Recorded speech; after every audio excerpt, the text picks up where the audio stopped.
Hello and welcome to my first ever Kingshot video. I'm the player who tends to play mobile games and other games as King Under the Mountain. Today I am going to go through my newfound game really, which I've been playing for roughly 30 days now, and that is Kingshot. And we're going to go through what it is, we're going to go through whether we think it's a spend or a free-to-play friendly kind of game. We're going to go through the different game modes it involves. We're going to sort of touch briefly on Whiteout Survival.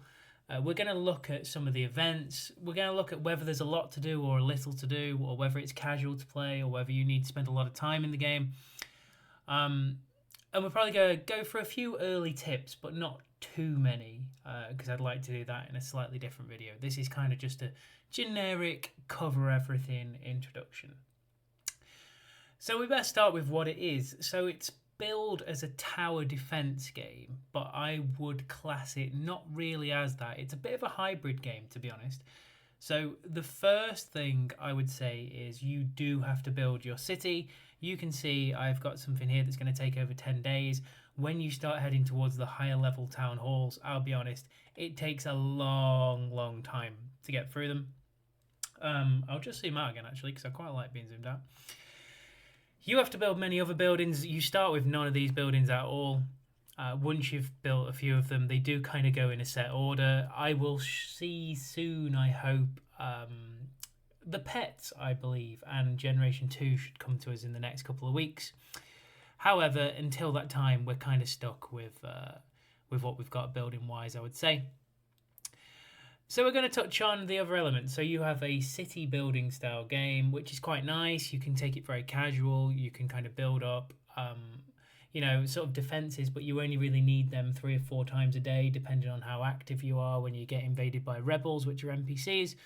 Pretty easy to defeat, to be honest. It's just a great way of the game giving you some gold keys to try and get you some extra free bits, I would say. So that's kind of the city build element game. So that is kind of the tower defense part that they put on top of it, whereby you've got NPCs attacking you. You also have 2 other modes, which are, you have this Conqueror's camp here, where I will happily just die in the Conqueror's camp. You can change your troops around in this sort of mode. So you do 5v5. I always try and line up Chenko with whichever one I think is going to be the most damage dealt in the front row. And then you just press fight, and you can have it on auto and ×2. Again, you don't have to do a great deal. It auto plays out their skills. I've really enjoyed using Yonwoo, to be honest, who is this character here. Really good, particularly for a purple hero.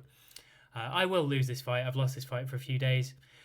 If you move your commanders around, sometimes you can get slightly better results. Sometimes you can get slightly worse. So I will literally, because it takes about 10 seconds, show you that if I move an archer to the front, sometimes because this infantry guy lives longer, I may do slightly better. But I may not, because there is also an element of RNG in these battles, which kind of what makes the game quite interesting.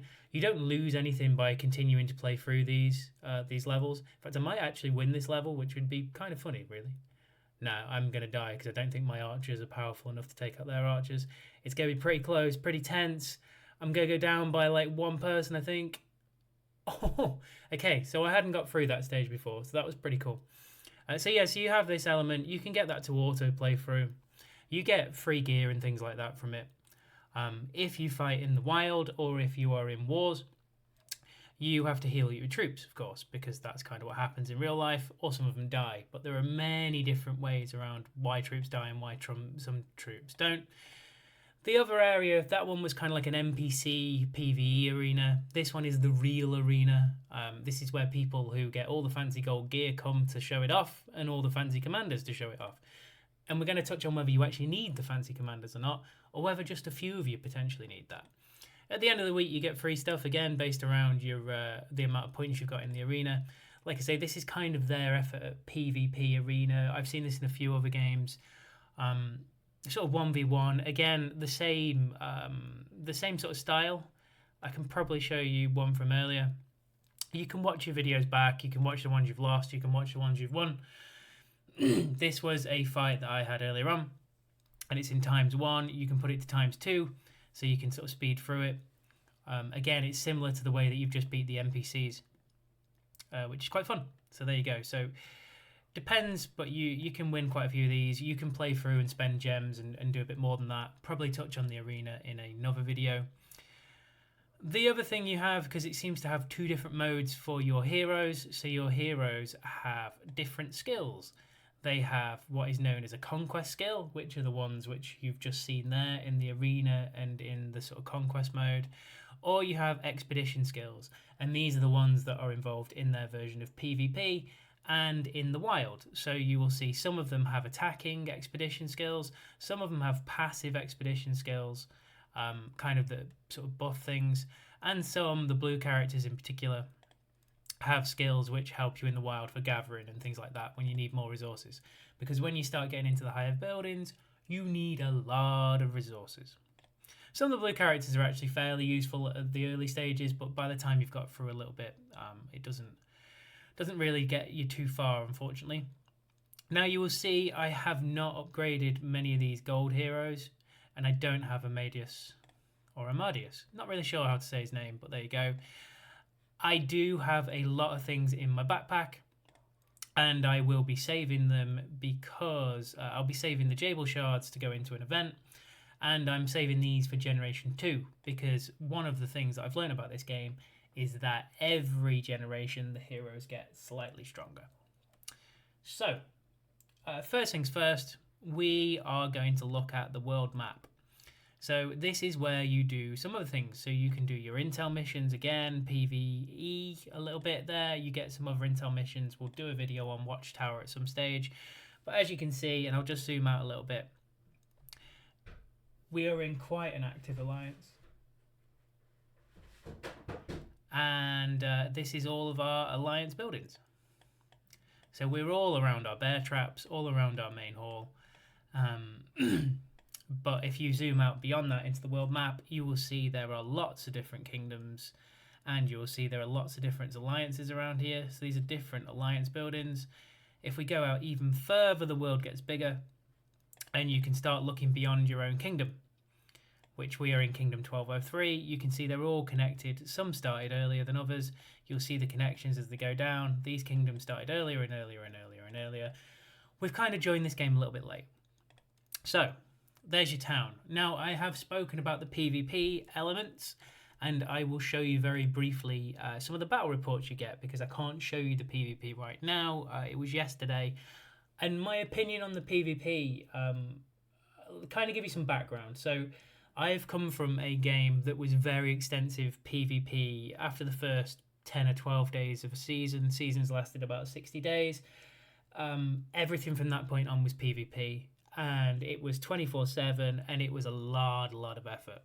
Now, what I like about this game is it does have PvP elements, so you can still win fights, you can still lose fights. You also have to have some gear as well. There's a big gear differential on some. Gear does matter in this game, I have to say, if you're fighting PvP in particular. But what I've learned is that the PvP here is very sort of restricted to certain times, and I quite like that. And I like the fact that as a casual player at that point, you can then know when you've got to be on for the PvP events for your team or your alliance. And you just play through it with them for roughly an hour. Some of the events they're pretty intense. They're a lot of fun. But at least you know that you're probably doing 2 or 3 of those a week at most. Just think it's a lot more casual and a lot more kind of quality of life, user-friendly. I kind of touched on it earlier on. They are linked. It's the same developers as Whiteout Survival. So again, from a sort of, not to say it again, the survivability point of view of the game, Whiteout has been running for a very long time. This is kind of dubbed as a reskinned version of Whiteout, to be honest. And from what I've seen so far, it's pretty slick. Graphically, it's very good. Like I say, if you look at the heroes, they're all pretty cool looking. A little bit different looking than some games, to be honest. Quite cartoony. I know some people aren't always a fan of cartoony, but it's a nice change of pace for me. And then I suppose the only other thing really to touch on with that is that there are lots to do. So not only is the PvP, not only is there the sort of NPC battles, not only is there the PvE battles, we also have events. And what I like about this is they have an event calendar. So at the moment we are in Alliance Mobilization. I do plan on doing individual videos for each of these events at some stage. Just kind of a bit new to this at the minute. You get a weekly calendar. It's a shame this doesn't extend out so you can't see beyond the week. But at the moment, as you can see, we've got so many different events on here and you can see what's coming up. Great thing about this is, and one of the tips I will say today, is that you can then save your speed ups and save certain things like gear hammers and things to get the most out of them by upgrading them during the events, getting yourself more gems, higher positions in the events, potentially gear or commanders or anything like that, which is pretty good. We're currently in the middle of one of the smaller events, which is Plan Your City. I haven't got to this target yet. What I try to do in every event is hit this target to get these extra gold items. Like I say, there is a lot here for free to play. As a spender, you will find a lot of success. However, for the PvP elements in particular, and for rallies in PvE, like events like Bear Trap, you can be free to play and be very successful because you are basically helping out those higher level players in events like Bear Trap. You can get quite high points and get lots of gear hammers and things like that just by joining kind of like a Kraken's formation and living off their stats in effect. But we'll come into that in another video. So I do think it's a genuinely free to play friendly game. If you are an active free to play in particular, you can get things quite quickly. So for example, as you'll see here, I have a 5-star Diana. She is a super rare character. And you can get her from one of the events where if you sweep beasts all day and all night pretty much with your stamina, you can get enough wolf feet basically to unlock her at 5-star, which is quite nice for a free-to-play character. She is fairly useful. She's exceptional on the world map for getting beasts and reducing your stamina as well, but really cool that you can get that quite early on. Then you have this sort of like little island as well that you can get to by going across the ship. This unlocks at Town Centre 19. There are definite theories on what you're supposed to do here and build out your garden or island or whatever you want to call it. I have just gone for, I'm just going to splat everything in the middle and then go and get rid of these cactuses. At some stage or another, I do plan on doing a video where I actually try and organise this and probably get rid of those cactus there that are really in the way and really annoying. We may even do a Rate My Garden series, which would be pretty fun to have people come in and do that. Don't sleep on the island though, as in on the stats and things. Most of these buildings will give you stat boosts, which are really important for the game. There's another event coming up at the moment, the Thanksgiving event. Another free-to-play friendly great event at the moment is the Buccaneer Bounty event, where you get pearls and you can get lots of gold items that you wouldn't normally be able to acquire as a free-to-play. And I think that's pretty much everything that I wanted to cover in regards to what it does and how it works. Theoretically, what I quite like about it is you can be as active or as inactive as you like, or as passive, I suppose is probably the better word. If you buy their monthly pass, it will automatically join you to rallies. It will allow you to hunt beasts while you're kind of AFK if you just leave your phone open. There is a lot of quality of life things to this game, which are really, really nice and a really nice touch from them to do. What else was I going to say about it? So that was the quality of life. The early tips that I've kind of got, or what I've sort of found so far, is find an active alliance. And if you have an active alliance behind you, you can get a lot of stuff for free every day from really useful items as well, from them sort of hunting beasts and from hunting terrors as they're called. Really, really good for that. As a low spender, it seems to give you a lot of items, which I think is good. The free-to-play sort of heroes that they try and give you as you go through each season. One appears on a roulette wheel. One appears in the Hall of Heroes. You can kind of map them out if you're in the later seasons like I am. So I've only just joined the game. I believe Generation 5 heroes are now out. So you can kind of see a pathway into which heroes you should probably invest in. So that's another reason why it's a good time to get into the game. And another reason, realistically, why I'm not going into the Season 1 heroes, because apart from Amadeus, none of them are really truthfully worth going into. You kind of get Jable anyway. the good thing about them is as soon as you go into season 2, you can get people like Marlin and Zoe, and from there you can kind of fill out your roster a little bit easier. As a free to play, you can save all your shards to do that. So by not really trying, I've saved 270 gold shards, I think, since I started playing about 33 days ago, something like that. So you can do it, and that'll get probably Marlin up to about 2 and a bit stars, I'd guess, maybe nearly 3 stars, something like that. The other tips I've probably learned are already that infantry HP and archer lethality seems to be the 2 key stats for PvP in particular. Also pretty good for using the PvE stuff on the world map. And I think secretly there is a meta in this game that hasn't really been touched too much, and that involves the cavalry heroes and cavalry troops. Would be interesting to go into that, and I'm looking forward to trying to unravel the damage formula as we go along. Naturally, with these games, there is a lot in them that you can buy also, probably more in this game than I've seen in some other games at times. The daily refresh deals that you can get hold of kind of come up all the time. They're a little bit, not sneaky on the daily deals, but they're kind of all quite low priced. So you sort of see people just saying, oh, I'll just buy this one. And then it's kind of like, I'll just buy this one. And then I'll just buy this one. And then down the way, you've kind of bought 3 or 4 deals. And people are kind of like, oh, okay, I have actually spent a decent sum of money now. So just have to be careful with that sometimes, as always, with these things. You can also kit out your governor. And there are different ways of doing this. We'll kind of go into that at some stage. I've probably gone into this in the wrong order. I should have done infantry HP on this item first, but I'm nearly there to get that back now, so that's fine. Other than that, my first thoughts of Kingshot are that I've actually really enjoyed the sort of change of pace that it gives. You can be as active as you like, or you can be sort of, like I say, a bit more casual.